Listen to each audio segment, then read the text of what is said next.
বাংলাদেশ সব পুরো পৃথিবীর পরিবর্তনের একমাত্র চালিকা শক্তি হচ্ছে তরুণ প্রজন্ম।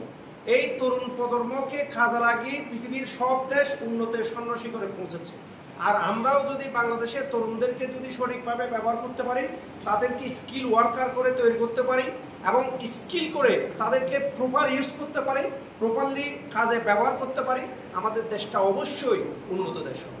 কিন্তু এই সময়টা এবং এই কাজটা করবে নাকি, এটা রাষ্ট্র কি করতে হবে।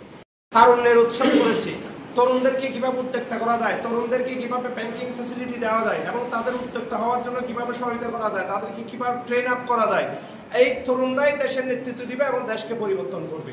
আর এই জন্যই তরুণদের পিছনে দেশের এত বিনিয়োগ, এবং যত বেশি বিনিয়োগ হবে, যত বেশি তরুণরা উজ্জীবিত হবে, তত দেশটা কি হবে, উন্নত হবে এবং সমৃদ্ধ হবে। এই প্রসেসটা আমরা কিভাবে করি আর বিদেশ কিভাবে করি। আমি শ্রীলঙ্কার কথা বললাম, চীনের কথা বললাম, আপনার ইন্ডিয়ার কথা বললাম এবং মালয়েশিয়ার কথা বললাম। ওরা কিন্তু মধ্যপ্রাচ্য সহ ইউরোপ আমেরিকা সব দেশে শ্রমিক পাঠাচ্ছে, তবে কি শ্রমিক, স্কিল ওয়ার্কার। তাই স্কিল ওয়ার্কার কিভাবে পাঠাচ্ছে, ওরা সার্ভে করে যে কারা কারা বিদেশ যেতে চায়, আগামী বছর কারা কারা বিদেশ যাবে একটা রেজিস্ট্রেশন করবে।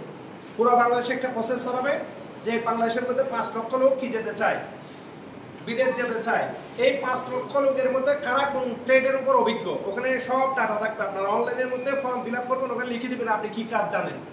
আপনি যে কাজ জানেন, যেই কাজের উপর স্পার্ট, ওই কাজের পিছা প্রসেসটা, ওই কাজে আপনাকে বিদেশে পাঠানো হবে।